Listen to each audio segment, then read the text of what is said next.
नमस्कार। राजा जनक का एक प्रश्न ये है कि मैं राजा होके मैं भिखारी हूँ ऐसा सपना देख रहा हूँ।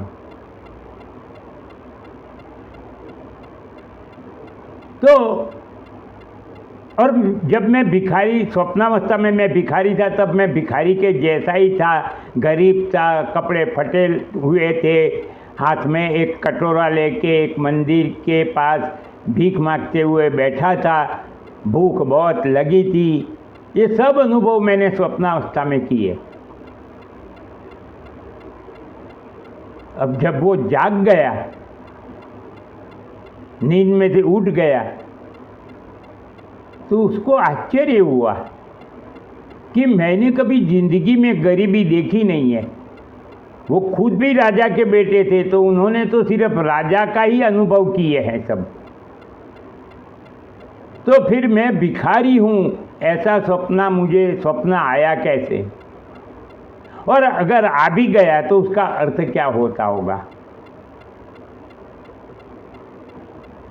अब वो तो समझ नहीं पाए, तो उन्होंने राज्य दरबार बुलाया, महापंडितों को बुलाया, ज्ञानी पुरुषों को बुलाया और पूछा कि भाई मैं राजा हूँ और मैंने जब स्वप्नावस्था में मैं था तब मैं जैसे भिखारी हूँ ऐसे ही अनुभव किए मैंने।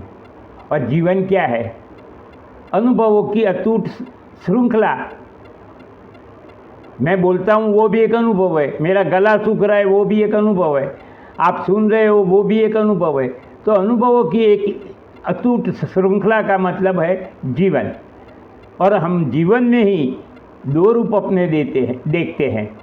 अभी मैं राजा हूँ और जब मैं स्वप्न में जाऊँगा तो मैं गरीब होने का अनुभव भी करता हूँ, मगर अनुभव करने वाला तो दोनों पुरुष एक ही है। जो मैं स्वप्न में था वही मैं जागृत में हूँ। तो उसने प्रश्न किया, कोई ज्ञानी उसको उत्तर नहीं दे पाया।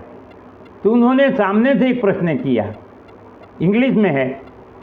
अगर आपको यही वीडियो पूरा सुनना है तो ये चैनल धर्म, ज्ञान और जीवन मुक्ति सब्सक्राइब करके पूरा सुनिएगा। प्रश्न ये था उनका कि whether I am a king and seeing a dream of being beggar and I am experiencing like beggar, or I am really a beggar and seeing a dream of being king. What am I? Who am I?